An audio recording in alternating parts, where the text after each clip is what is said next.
আমার আল্লাহ কয়, ও বান্দা, আমার দরবারে যখন আমার পাগল বান্দারা বসে বসে কান্দে, আমার পাগল বান্দারা যখন আমার সামনে চোখের পানি ছাড়ে, আমি আল্লাহর আমার বান্দার চোখের পানি বরদাস্ত হয় না। এই জন্য যে আবদার করে, আমি আল্লাহ আমার বান্দার আবদার পূরণ করিয়া দিই। আমার ভাইরা, এইভাবে বারবার ছেলে মোবাইলের জন্য আবদার করে, আর আব্বা বারবার মোবাইল নিয়ে আসে, আর ছেলে বারবার মোবাইল ভাঙে। কিসের কারণে? মোহাব্বতের কারণে। আমার আল্লাহ কয়, ও বান্দা, তোর ছেলের চোখের পানি যেরকম তোর বরদাস্ত হয় না, এই জন্য ছেলের চাহিদা পূরণ করতে তুই এক পায়ে দণ্ডায়মান। আমি আল্লাহ আমার দরবারে যখন আমার পাগল বান্দারা বসে বসে কান্দে, আমার পাগল বান্দারা যখন আমার সামনে চোখের পানি ছাড়ে, আমি আল্লাহর আমার বান্দার চোখের পানি বরদাস্ত হয় না। এই জন্য যে আবদার করে, আমি আল্লাহ আমার বান্দার আবদার পূরণ করিয়া দিই। আমার ভাইয়েরা, দোস্ত আহবাব, আল্লাহ পাকের হুকুম আমরা কেন মানতে পারি না? আল্লাহ পাকের হুকুম মানিয়ে আল্লাহর ইবাদত কেন করতে পারি না? একটা জিনিসের অভাবে, সেই জিনিসটার নাম হলো আল্লাহর মহাব্বত। এখন বুঝে থাকলে আমাকে বলুন, আমাদের মধ্যে যে আল্লাহর মহাব্বত নাই, এই মহাব্বতটা ইবাদত করার জন্য, ইবাদত করা সহজ হওয়ার জন্য এই মহাব্বতটা অর্জন করতে হবে কি হবে না? আমার বেরা দোস্ত আহবাব, 80-র দশকে আমাদের দেশের একটা মানুষ করাচি গেছে, করাচি টাকা রোজগার করার জন্য। সেই যে গেছে একটানা 15 বছর, আমার বেরা দোস্ত আহবাব যাই আওয়ারা হইয়া গেছে। 15 বছর পর্যন্ত আর বাড়ির কোনো খবর নেয় না। বাড়ি থেকে যাওয়ার সময় 2 বছর বয়সের একটা বাচ্চা রেখে গিয়েছিলেন। বাচ্চাটার নাম আব্দুল করিম। কয় বছর বয়সের বাচ্চা রেখে গিয়েছিলেন? 2 বছর বয়সের। এই 2 বছর বয়সের বাচ্চাটা 15 বছর পরে বয়স কত হইল? 17 বছর। কয় বছর? 17 বছর। বুঝে থাকলে আমাকে বলুন, 17 বছর বয়সে একটা ছেলের বুঝ হয় কিনা? জি, খালি বুঝনি, বেজালের বয়সও তো এটা। একজন মানুষের যদি 90 বছর হায়াত হয়, এর মধ্যে বেজালের বয়স হলো 10 বছর, 15 থেকে 25, 15 থেকে। এই 10 বছর একজন মানুষের জীবনের ফাউন্ডেশন। এই 10টা বছরকে যদি কোনো মানুষ নিয়ন্ত্রণ করতে পারে, তার জীবনটা উন্নতির চরম শিখরে পৌঁছায়। আর এই 10টা বছর যদি নষ্ট হয়ে যায়, 90 বছর পর্যন্ত তাকে আর শুধরানো যায় না। আমার ভাইরা দোস্ত আহবাব, 15 বছর পরে এই মানুষটার খেয়াল হইল বাড়িতে যাব। তো বাড়িতে ওনার ওয়াইফের নামে একটা চিঠি লিখছে। কয়েকদিন পরে একজন ডাক পিয়নে এসে ওনাদের বাড়িতে এই চিঠিটা দিয়ে গেছে। ঘটনাক্রমে ছেলেটা ঘরে ছিল না, ছেলের মায়ের কাছে চিঠি দিয়ে গেছে। মা তো লেখাপড়া জানে না, ছেলের জন্য অপেক্ষা করতে করতে একসময় ছেলে ঘরে আসছে।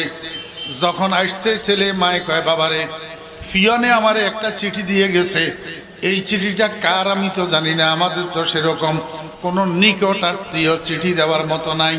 আমার কেন যেন মন বলছে তোর আব্বার চিঠি নি, কোনো একটু খুলি দেখ। ছেলে চিঠিটা খুলছে, খুলি পড়ি মারে কয়, মা আপনার কথা ঠিক, আব্বার চিঠি তো। কয়, কি লিখলো 15 বছর পরে তোর আব্বাই? ছেলে কয়, আব্বাই চিঠির মধ্যে লিখছে আগামী মাস সেপ্টেম্বর মাসের 10 তারিখে আব্বা ঢাকা এয়ারপোর্টে নামবে সকাল 10টার সময়। আমাদের মধ্য থেকে কেউ যেন যাইয়া আব্বাকে ঢাকা এয়ারপোর্ট থেকে আগাইয়া নিয়ে আসি। মায়ে কয়, বাবা কেউ যাবে কেন? আল্লাহর রহমতে তুই তোর আব্বার ও রসজাত সন্তান, এখন বড় হইছ, বুঝ হইছে, তুই নিজে যাইয়া তোর আব্বাকে এয়ারপোর্ট থেকে রিসিভ করবি, তোর আব্বাকে আগাই নিয়ে আসবি। ছেলে কয়, আম্মু আমি আব্বাকে কিভাবে রিসিভ করব? আমি তো আব্বাকে চিনি না, আব্বাও আমাকে চিনে না। মায়ে কয়, তুই ঢাকা যাওয়ার সময় তোর জ্যাঠাকে সাথে নিয়ে যাবি। তুই যদিও তোর আব্বাকে চিনিস না, কিন্তু উনারা ভাইয়ে ভাইয়ে 50 বছর পরে দেখা হইলেও চিনতে অসুবিধা হবে না। তোর জ্যাঠাই তোকে তোর আব্বার সাথে পরিচয় করাইয়া দিবে। যেই চিন্তা সেই কাজ। আমার ভাইয়েরা দোস্ত আহবাব, পরের মাসের 10 তারিখ ভোর 6:30টায়, আল্লাহু আকবার, মতিঝিলের বাসা থেকে জেঠা ভাতিজা দুজন গেছে এয়ারপোর্টে, 1 ঘন্টা সময় লাগছে, 7:30টায় যাই এয়ারপোর্ট পৌঁছে গেছে। এখনো আব্বা আসার আরো কয় ঘন্টা বাকি, 2.5 ঘন্টা বাকি, 10টা। এতক্ষণ পর্যন্ত জেঠা বুড়া মানুষ কোথায় দাঁড়ায় থাকবে? এয়ারপোর্টের এক কোনায় যাইয়া বসে বসে বিশ্রাম করতেছে। এই বিশ্রামের মধ্যে মুরব্বীর ঘুম আসি গেছে, বসে বসে ঘুমাইতেছে। কিন্তু তরুণ ছেলে আব্দুল করিম এয়ারপোর্টের গেইটের এক পাশে হেলান দিয়া দাঁড়াইয়া দাঁড়াইয়া বিদেশি যাত্রীদের আগমন পর্যবেক্ষণ করতেছে আর আব্বার জন্য অপেক্ষা করতেছে। দেখতে দেখতে 2.5 ঘন্টা সময় কোনখান দিয়ে চলে গেছে। বরাবর 10টার সময় তার আব্বা এয়ারপোর্টের একটা ট্রলির মধ্যে বড় বড় 3টা লাগেজ লইয়া এয়ারপোর্টের গেইটের দিকে আসতেছে বাইরে হওয়ার জন্য। যখন গেইটে আসছে, এই ছেলেটার সামনে পাইছে, কোনো গাড়ি ঘোড়া নাই। এখন ছেলেটারে কয়, বাবারে তুমি কার সন্তান তো জানি না, আমার একটু উপকার করো, এখানে তো কোনো গাড়ি ঘোড়া দেখতেছি না, আর এয়ারপোর্টের ট্রলি তো আমি বাইরে নিতে পারবো না, 2 হাতে 3টা লাগেজ বহন করতে পারবো না। ওই যে সামনে বড় রাস্তা দেখা যায়, সেখানে গেলে আমি গাড়ি পাইয়া যাব, আমার একটু উপকার করো, আমার একটা লাগেজ একটু আলগাইয়া তুমি ওই রাস্তা পর্যন্ত পৌঁছাইয়া দাও। বড় সুন্দর করে অনুরোধের স্বরে বলছেন। কিন্তু তরুণ ছেলে আব্দুল করিম হুকুম পালন করা তো দূরের কথা, অনুরোধ রক্ষা করা তো দূরের কথা, এমন জোরে দিছে ধমক, এই বুড়া কে তুমি? আমারে কেন তোমার লাগেজ বহন করার জন্য বললা? তুমি আমাকে এয়ারপোর্টের কুলি মনে করছো কিনা? অল্প কিছুক্ষণ পরে আমার আব্বা বিদেশ থেকে আসবে, আমার আব্বার লাগেজ বহন করার জন্য কত কুলির প্রয়োজন হবে। দমক যে দিছে, দমকের ছোটে ওই মুরব্বী যে ঘুমাইছে, ঘুমের মধ্যে লাফাই উঠছে। মনে মনে কয়, আমার বাতিজা তো বেজাল্লা ফোলা। ও ভাইয়েরা দোস্ত আহবাব, জিদার হে মাওলা উদার হে শাহদৌলা। আমার আল্লাহ যদি বৃষ্টি দিয়া খুশি থাকে, আমরাও বৃষ্টি পাইয়া খুশি। কারণটা কি? আমরা এখানে কি সোনাবানের কিস্তা বলার জন্য বসছি, নাকি সোনা বন্ধুর গান গাওয়ার জন্য বসছি? আমরা তো আল্লাহর কথাই কই, তো আল্লাহ দেখে না? তো আল্লাহর কথা আল্লাহর বান্দারা বলুক, আল্লাহর কথা আল্লাহর বান্দারা শুনুক, আর এর মধ্যে বৃষ্টিও হোক, এর মধ্যে আমার আল্লাহ রাজি, আমরাও রাজি, আলহামদুলিল্লাহ। বুঝাইতে পারছি না? পারি নাই। রাদিতু বিল্লাহি। এই জন্য প্রকৃত মকামে আব্দিয়তে যারা পৌঁছায়, আল্লাহ পাকের গোলামির স্তরে যারা পৌঁছায়, এই 22 বছর বয়স, বয়স কত? 22 বছর, মাত্র ডিগ্রি পাশ করি বাইরে। এই পোলাটা হঠাৎ গাড়ি অ্যাক্সিডেন্টে, রোড অ্যাক্সিডেন্টে মারা গেছে। খবর গেছে আল্লাহর ওলির কাছে। আল্লাহর ওলি কি কয় জানেন? প্রথমে কয় আলহামদুলিল্লাহ, এরপরে কয় ইন্না লিল্লাহি ওয়া ইন্না ইলাইহি রাজিউন। আপনারা প্রশ্ন করবেন, আগে ইন্না লিল্লাহ না পড়ি আগে আলহামদুলিল্লাহ বলল কেন? এই কথা বোঝানোর জন্য মাওলা সন্তান তোমার দেওয়া নেয়ামত, দিছ তোমার ইচ্ছা মতো, নিছ তোমার ইচ্ছা মতো, তোমার ইচ্ছার উপরে আমি কুরবান। ও আব্বারা যারা বাবা আছেন, বলেন কয়জন বাবার পক্ষে এটা সম্ভব হবে? কয়জন বাবার পক্ষে সম্ভব হবে? ওই বাবার পক্ষে সম্ভব হবে যেই বাবা মুজাহাদা করতে করতে, রিয়াজত করতে করতে, মুরাকাবা মুশাহাদা করতে করতে, সাধনা করতে করতে মাকামে আব্দিয়ত পর্যন্ত পৌঁছায়। মনে রাখবেন, যারা মাকামে আব্দিয়ত পর্যন্ত পৌঁছায়, ওয়াহুম লা ইয়াখাফুনা লাওমাতা লাইমিন, তারা দুনিয়ার কোন সমালোচকের সমালোচনাকে ভয় করে না, কোন গালি দেনেওয়ালার গালি দেওয়াকে ভয় করে না। ওদের শুধু একমাত্র উদ্দেশ্য হলো মাওলাই পাকের সন্তুষ্টি। দুনিয়াওয়ালাকে কি বলল, কে মারহাবার শুভেচ্ছা বলল, আর কে গালি দিল, তাতে আল্লাহর গোলামদের কিছু আসে আর যায় না।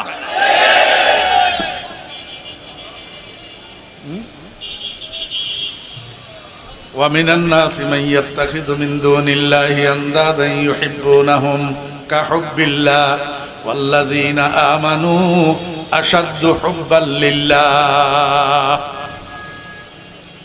যারা বসতে পারেন বসেন, কাপড়ে একটু পানি লাগবে আর কি, কবরের মধ্যে মাটি না, এই যে সাদা সুন্দর কাপড় নিয়ে কবরে যাবেন সেটার মধ্যে মাটি লাগবে না?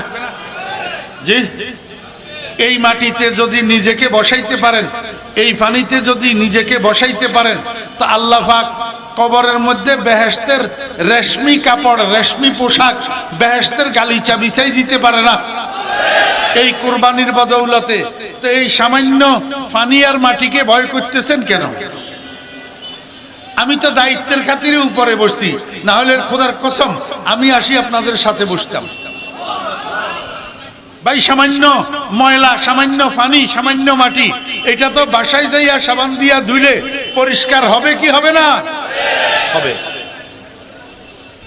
আল্লাহু আকবার।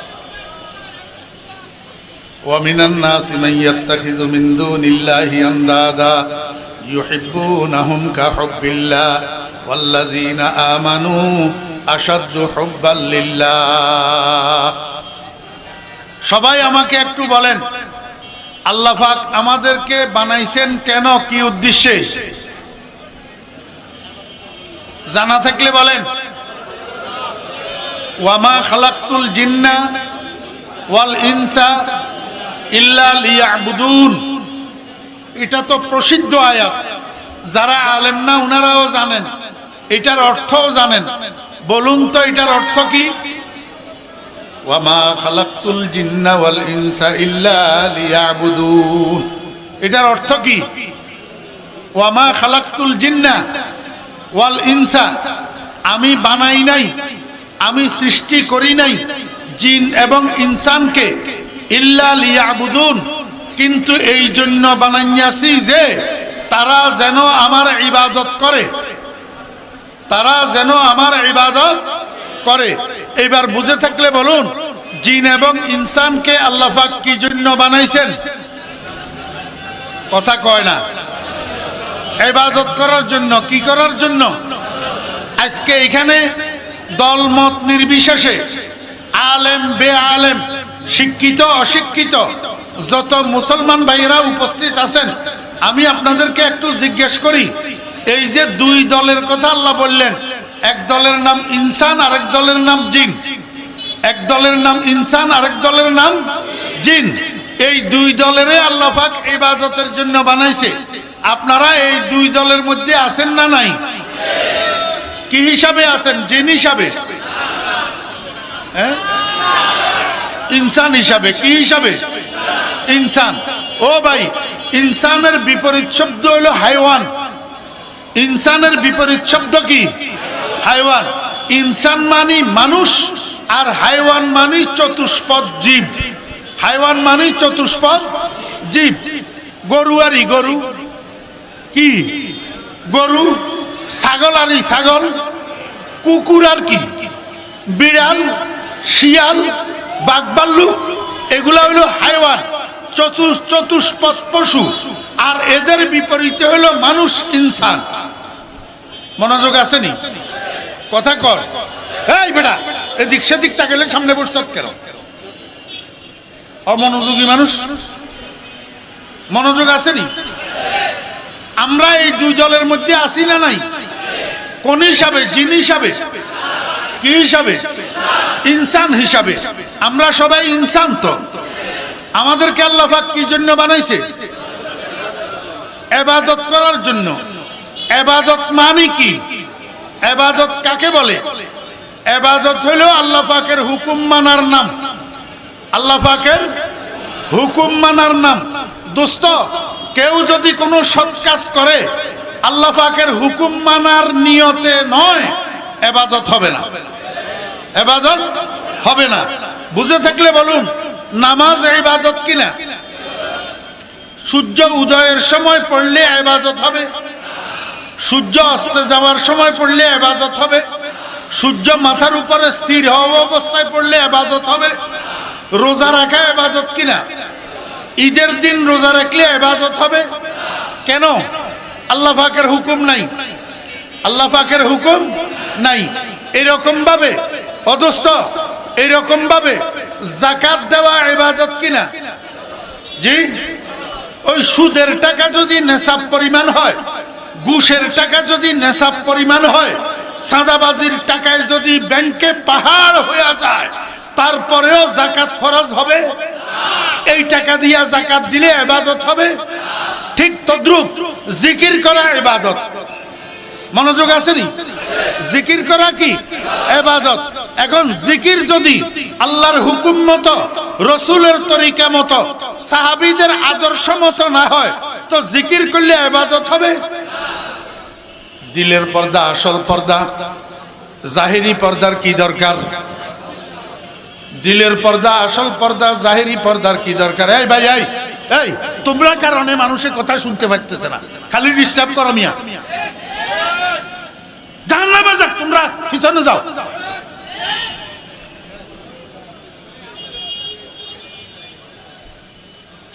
যে যেখানে সুযোগ পায় বসবে, যে যেখানে সুযোগ পায় দাঁড়াবে, দাঁড়াই দাঁড়াই শুনো, খালি ডিস্টার্ব করে। মনোযোগ আসেনি? দিলের পর্দা বলে আসল পর্দা, জাহেরি পর্দার দরকার নাই। তার মানে নারী পুরুষ একসাথে হয়ে যাও।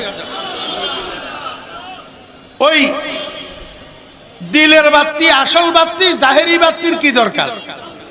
তার মানে বাতি নিভাইয়া দাও। নারী পুরুষ একসাথে হইয়া যাও, বাতি কি করো? নিভাইয়া দাও। এইবার বাবাই কয়, এইবার কে কয়? বাবাই কয়। কোন বাবার নাম নিলাম না।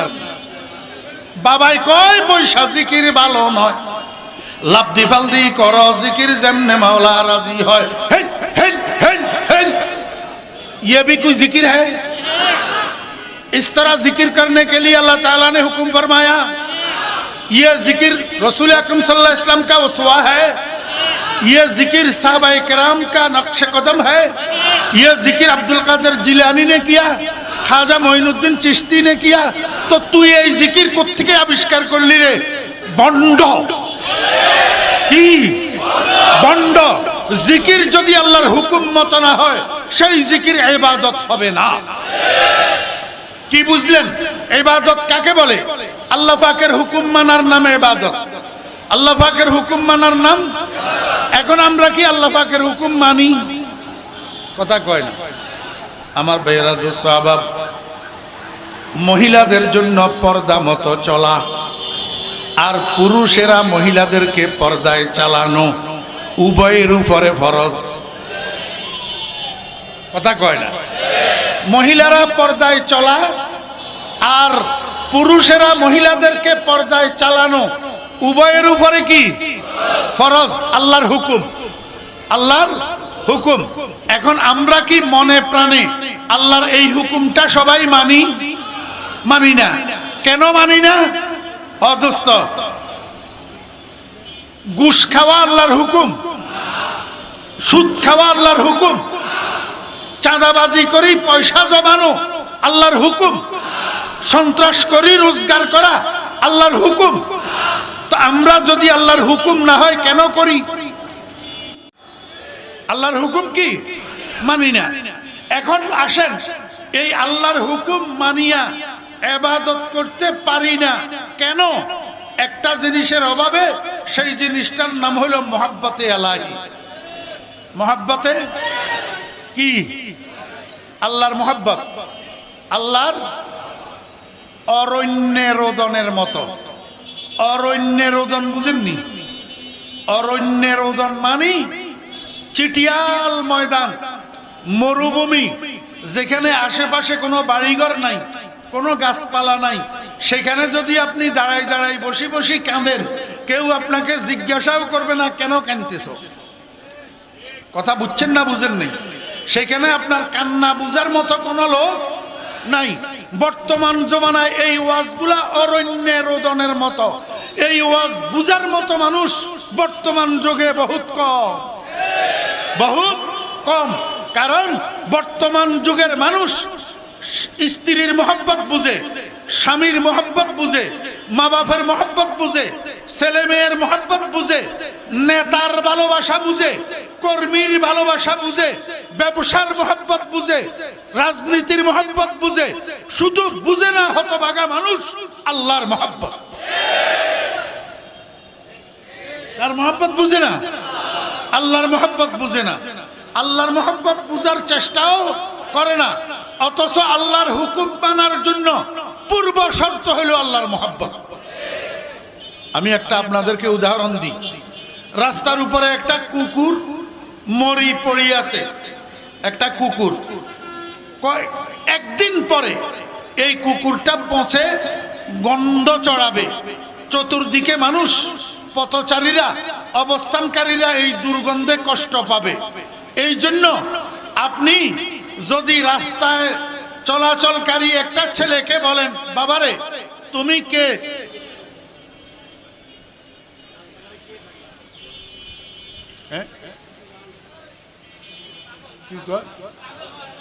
কথা শুনেন, এতগুলা ভলান্টিয়ার কি করে, মনোযোগ আসেনি? ওই কুকুরটা মরা, আপনি যদি অপরিচিত একটা ছেলেকে যদি বলেন, বাবারে তুমি কে তো চিনি না, একটা কাজ করো, এই কুকুরটাকে গলায় রশি লাগাইয়া ওই যে সামনে এই রোডের ইয়ে আছে, গাটার, গাটার আছে, ওই গাটারের মধ্যে একটু নিয়ে ফেলে দাও। ওই ছেলেটা আপনাকে গালবেটকি দিয়া হাসতে হাসতে চলে গেছে, আপনার হুকুমটা মানে নাই।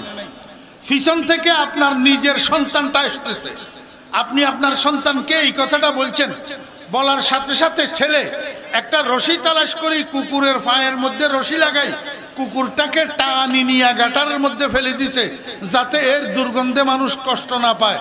বুঝে থাকলে বলুন, প্রথম ছেলেটা আপনার হুকুমটা মানতে পারল না, দ্বিতীয় ছেলেটা আপনার হুকুমটা মানলো। কেন? একজনের কাছে আপনার মহব্বত নাই, আরেকজনের কাছে আপনার মহব্বত আছে। যার কাছে মহব্বত নাই সে আপনার হুকুম মানতে পারে নাই, যার কাছে মহব্বত আছে সে আপনার হুকুম মানা সহজ হয়েছে। কথা বুঝছেন না বুঝেন নাই?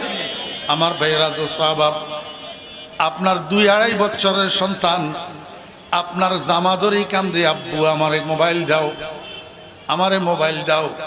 এখন এই বাচ্চারে তো আপনি 7,000 টাকা দিয়া, 5,000 টাকা দিয়া ভালো মোবাইল কিনে দিয়া লাভ নাই। এই জন্য 300 টাকা দিয়া বাজারের থেকে একটা খেলনার মোবাইল নিয়ে কিনে দিছেন। ঘন্টাখানিক এই মোবাইল দিয়া খেলাধুলা করার পরে বাচ্চা পায়ের নিচে দিয়া একটা লাথি দিয়া মোবাইলটা ভাঙি ফেলছে। পরের দিন সকালে আবার যখন আপনি বাসা থেকে বাইরে হইতেছেন, আবার জামা ধরেই কান্দে, আব্বু মোবাইল। মোবাইলও বলতে পারে না, কয় মোবাইল। কথা বুঝছেন না বুঝেন নাই? এখন আব্বা তো আব্বার কাছে ছেলের চোখের পানি বরদাস্ত হয় না। এই জন্য পরের দিন 300 টাকা দিয়ে আরেকটা মোবাইল নিয়ে এসেছি। আমার ভাইরা, এইভাবে বারবার ছেলে মোবাইলের জন্য আবদার করে, আর আব্বা বারবার মোবাইল নিয়ে আসে, আর ছেলে বারবার মোবাইল ভাঙে। কিসের কারণে? মহব্বতের কারণে। আমার আল্লাহ কয়, ও বান্দা, তোর ছেলের চোখের পানি যেরকম তোর বরদাস্ত হয় না, এই জন্য ছেলের চাহিদা পূরণ করতে তুই এক পায়ে দণ্ডায়মান। আমি আল্লাহ আমার দরবারে যখন আমার পাগল বান্দারা বসে বসে কান্দে, আমার পাগল বান্দারা যখন আমার সামনে চোখের পানি ছাড়ে, আমি আল্লাহ আমার বান্দার চোখের পানি বরদাস্ত হয় না। এই জন্য যে আবদার করে, আমি আল্লাহ আমার বান্দার আবদার পূরণ করিয়া দিই। ওই বুঝছেন না বুঝেন নাই? আমার ভাইয়েরা, দোস্ত আহবাব, আল্লাহ পাকের হুকুম আমরা কেন মানতে পারি না? আল্লাহ পাকের হুকুম মানিয়ে আল্লাহর ইবাদত কেন করতে পারি না? একটা জিনিসের অভাবে, সেই জিনিসটার নাম হলো আল্লাহর মহব্বত। এখন বুঝে থাকলে আমাকে বলুন, আমাদের মধ্যে যে আল্লাহর মহব্বত নাই, এই মহব্বতটা ইবাদত করার জন্য, ইবাদত করা সহজ হওয়ার জন্য এই মহব্বতটা অর্জন করতে হবে কি হবে না? অর্জন করতে হবে। আমাদের মধ্যে আসলে আল্লাহর মহব্বত নাই। আমাদের প্রত্যেকের কলবের মধ্যে আল্লাহ পাকের মহব্বত ছিল, কিন্তু এই মহব্বতটা বিলুপ্ত হইয়া রয়েছে একটা কারণে। সেই কারণটা হলো আমরা আল্লাহ পাকের পরিচয় হারাইয়া ফেলছি। মানুষ যখন মানুষের পরিচয় হারাইয়া ফেলে, তখন মানুষের মহব্বত বিলুপ্ত হইয়া যায়। আমার বেয়েরা, দোস্ত আহবাব, আমি আপনাদেরকে একটা উদাহরণ পেশ করি, উদাহরণটা শুনলে আমার কথা শেষ। 80-র দশকে আমাদের দেশের একটা মানুষ করাচি গেছে, করাচি টাকা রোজগার করার জন্য। কোথায় গেছে? করাচি টাকা রোজগার করার জন্য। সেই যে গেছে একটানা 15 বছর। কয় বছর? 15 বছর। আমার ভাইয়েরা দোস্ত বাপ যাইয়া আওয়ারা হইয়া গেছে। 15 বছর পর্যন্ত আর বাড়ির কোনো খবর নেয় না। বাড়ি থেকে যাওয়ার সময় 2 বছর বয়সের একটা বাচ্চা রেখে গিয়েছিলেন। বাচ্চাটার নাম আব্দুল করিম। বাচ্চাটার নাম কি? আমার কিছু কিছু ভাইয়েরা এখন বলবে হুজুররা খালি কিচ্ছা কাহিনী কয়। ও দোস্ত, কিচ্ছা কাহিনী নয়, এগুলা উদাহরণ। কোরআন শরীফের মধ্যে আল্লাহ পাক শত শত উদাহরণ পেশ করছেন না, করেন নাই? কোরআন শরীফের মধ্যে আল্লাহ পাক শত শত উদাহরণ পেশ করছেন। উদাহরণের দ্বারা কথা বোঝা সহজ হয়, এই জন্য আমরাও মাঝখানে মাঝখানে কিছু উদাহরণ পেশ করি। এগুলাকে আপনি কিচ্ছা কাহিনী মনে করেন কেন? আমার ভাইয়েরা দোস্ত আহবাব, কয় বছর বয়সের বাচ্চা রেখে গিয়েছিলেন? 2 বছর বয়সের। এই 2 বছর বয়সের বাচ্চাটা 15 বছর পরে বয়স কত হইল? 17 বছর। কয় বছর? 17 বছর। বুঝে থাকলে আমাকে বলুন, 17 বছর বয়সে একটা ছেলের বুঝ হয় কিনা? জি, খালি বুঝনি, বেজালের বয়সও তো এটা। একজন মানুষের যদি 90 বছর হায়াত হয়, এর মধ্যে বেজালের বয়স হলো 10 বছর। 15 থেকে 25, 15 থেকে এই 10 বছর একজন মানুষের জীবনের ফাউন্ডেশন। এই 10টা বছরকে যদি কোনো মানুষ নিয়ন্ত্রণ করতে পারে, তার জীবনটা উন্নতির চরম শিখরে পৌঁছায়। আর এই 10টা বছর যদি নষ্ট হয়ে যায়, 90 বছর পর্যন্ত তাকে আর শুধরানো যায় না। আমার ভাইয়েরা দোস্ত আহবাব, 15 বছর পরে এই মানুষটার খেয়াল হইল বাড়িতে যাব। তো বাড়িতে ওনার ওয়াইফের নামে একটা চিঠি লিখছে। কয়েকদিন পরে একজন ডাক পিয়নে এসে ওনাদের বাড়িতে এই চিঠিটা দিয়ে গেছে। ঘটনাক্রমে ছেলেটা ঘরে ছিল না, ছেলের মায়ের কাছে চিঠি দিয়ে গেছে।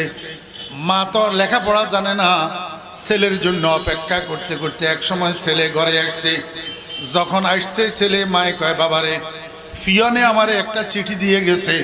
এই চিঠিটা কার আমি তো জানি না, আমাদের তো সেরকম কোনো নিকটাত্মীয় চিঠি দেওয়ার মতো নাই। আমার কেন যেন মন বলছে তোর আব্বার চিঠি নি, কোনো একটু খুলি দেখ। ছেলে চিঠিটা খুলছে, খুলি পড়ি মারে কয়, মা আপনার কথা ঠিক, আব্বার চিঠি তো। কয় কি লিখলো 15 বছর পরে তোর আব্বাই? ছেলে কয়, আব্বাই চিঠির মধ্যে লিখছে আগামী মাস সেপ্টেম্বর মাসের 10 তারিখে আব্বা ঢাকা এয়ারপোর্টে নামবে সকাল 10টার সময়। আমাদের মধ্য থেকে কেউ যেন যাইয়া আব্বাকে ঢাকা এয়ারপোর্ট থেকে আগাইয়া নিয়ে আসি। মায়ে কয়, বাবা কেউ যাবে কেন? আল্লাহর রহমতে তুই তোর আব্বার ও রসজাত সন্তান, এখন বড় হইছ, বুঝ হইছে, তুই নিজে যাইয়া তোর আব্বাকে এয়ারপোর্ট থেকে রিসিভ করবি, তোর আব্বাকে আগাই নিয়ে আসবি। ছেলে কয়, আম্মু আমি আব্বাকে কিভাবে রিসিভ করব? আমি তো আব্বাকে চিনি না, আব্বাও আমাকে চিনে না। মায়ে কয়, তুই ঢাকা যাওয়ার সময় তোর জ্যাঠাকে সাথে নিয়ে যাবি। জ্যাঠা বুঝেননি? আব্বার ছোট ভাই, বড় ভাই, মাশাআল্লাহ আব্বার। মাই কয়, বাবা তুই এয়ারপোর্ট যাওয়ার সময় তোর জ্যাঠাকে সাথে করে নিয়ে যাবি। তুই যদিও তোর আব্বাকে চিনিস না, কিন্তু উনারা ভাইয়ে ভাইয়ে 50 বছর পরে দেখা হইলেও চিনতে অসুবিধা হবে না। তোর জ্যাঠায় তোকে তোর আব্বার সাথে পরিচয় করাইয়া দিবে। যেই চিন্তা সেই কাজ। আমার ভাইয়েরা দোস্ত আহবাব, পরের মাসের 10 তারিখ ভোর 6:30টায়, আল্লাহু আকবার, মতিঝিলের বাসা থেকে জ্যাঠা ভাতিজা দুজন গেছে এয়ারপোর্টে। 1 ঘন্টা সময় লাগছে। 7:30টায় যাইয়া এয়ারপোর্ট পৌঁছে গেছে। এখনো আব্বা আসার আরো কয় ঘন্টা বাকি? 2.5 ঘন্টা বাকি। 10টা। এতক্ষণ পর্যন্ত যেটা বুড়া মানুষ কোথায় দাঁড়ায় থাকবে? এয়ারপোর্টের এক কোনায় যাইয়া বসে বসে বিশ্রাম করতেছে। এই বিশ্রামের মধ্যে মুরব্বীর ঘুম আসি গেছে, বসে বসে ঘুমাইতেছে। কিন্তু তরুণ ছেলে আব্দুল করিম এয়ারপোর্টের গেইটের এক পাশে হেলান দিয়া দাঁড়াইয়া দাঁড়াইয়া বিদেশি যাত্রীদের আগমন পর্যবেক্ষণ করতেছে আর আব্বার জন্য অপেক্ষা করতেছে। দেখতে দেখতে 2.5 ঘন্টা সময় কোনখান দিয়ে চলে গেছে। বরাবর 10টার সময় তার আব্বা এয়ারপোর্টের একটা ট্রলির মধ্যে বড় বড় 3টা লাগেজ লইয়া এয়ারপোর্টের গেইটের দিকে আসতেছে বাইরে হওয়ার জন্য। যখন গেইটে আসছে, এই ছেলেটার সামনে পাইছে, কোনো গাড়ি ঘোড়া নাই। এখন ছেলেটারে কয়, বাবারে তুমি কার সন্তান তো জানি না, আমার একটু উপকার করো। এখানে তো কোনো গাড়ি ঘোড়া দেখতেছি না, আর এয়ারপোর্টের ট্রলি তো আমি বাইরে নিতে পারবো না, 2 হাতে 3টা লাগেজ বহন করতে পারবো না। ওই যে সামনে বড় রাস্তা দেখা যায়, সেখানে গেলে আমি গাড়ি পাইয়া যাব। আমার একটু উপকার করো, আমার একটা লাগেজ একটু আলগাইয়া তুমি ওই রাস্তা পর্যন্ত পৌঁছাইয়া দাও। বড় সুন্দর করে অনুরোধের স্বরে বলছেন। কিন্তু তরুণ ছেলে আব্দুল করিম হুকুম পালন করা তো দূরের কথা, অনুরোধ রক্ষা করা তো দূরের কথা, এমন জোরে দিছে ধমক, এই বুড়া কে তুমি? আমারে কেন তোমার লাগেজ বহন করার জন্য বললা? তুমি আমাকে এয়ারপোর্টের কুলি মনে করছো কিনা? অল্প কিছুক্ষণ পরে আমার আব্বা বিদেশ থেকে আসবে, আমার আব্বার লাগেজ বহন করার জন্য কত কুলির প্রয়োজন হবে। দমক যে দিছে, দমকের ছোটে ওই মুরব্বী যে ঘুমাইছে, ঘুমের মধ্যে লাফাই উঠছে। মনে মনে কয়, আমার বাতিজা তো বেজাল্লা ফোলা, আমার বাতিজা বেজাল্লা ফোলা। দোস্ত বাবারা, মুরব্বিয়ানে কেরাম, একটু ভালো করে খেয়াল করেন, আমাদের সমাজে বর্তমানে বেজাল্লা ফোলা নাই, একদম বেজাল্লা ফোলা আমাদের সমাজে আসেনি? আছে। এই বেজাল্লা ফোলাগুলারে কেমনে ঠিক করবেন? এই বেজাল্লা ফোলাগুলারে ইসলামী ছাত্র আন্দোলনের কর্মী বানাইয়া দেন। ইসলামী ছাত্র আন্দোলনের কর্মী বানাইয়া দেন। আমি আপনাকে গ্যারান্টি দিয়া বলবো, ইসলামী ছাত্র আন্দোলনের কর্মী হইয়া কিছুদিন যাপন করার পরে আপনার পোলার মধ্যে আর বেজাল থাকবে না, আপনার পোলার মধ্যে আর বেজাল থাকবে না। ইসলামী আন্দোলনের কর্মীরা বেজাল্লা ফোলা নয়, ঠিক না ঠিক? আমার ভাইয়েরা, দুস্তাবাব, আপনার বেজাল্লা পোলাটাকে পীর সাহেব চরমনাই দামত বরকাতুমের হাতে মুরিদ করাইয়া দেন। পীর সাহেব চরমনাই দামত বরকাতুমের হাতে মুরিদ হওয়ার পরে কিছুদিন যাওয়ার পরে আপনি নিজেই দেখবেন, নিজেই দেখতে পাবেন আপনার পোলার মধ্যে বেজাল্লার কোনো কথা নাই, বেজাল্লার কোনো কাজ না। ইনশাআল্লাহ, ইনশাআল্লাহ আমি বলতেছি, আমার এই কথা যদি আপনার পর্যবেক্ষণে, যদি আপনার ইনভেস্টিগেশনে যদি ব্যতিক্রম সাব্যস্ত হয়, তাহলে 5% হইতে পারবে। 100-এর মধ্যে 5%, বাকি 95% ইনশাআল্লাহ আমি যেভাবে বলছি এইভাবে হবে ইনশাআল্লাহ। দুঃখের বিষয়, কথাটা শেষ করতে পারলাম না, সময় কম। হযরত নায়েবে আমির শাহ হুজুর দামত বরকাতুম বয়ান করবেন এবং আমাদের হযরত যিনি জিকির করাবেন উনিও তশরিফ আনছেন। এই জন্য অসমাপ্ত কথা শেষ করতে হইতেছে। আল্লাহ পাক আমাদেরকে আমল করার তৌফিক দান করেন।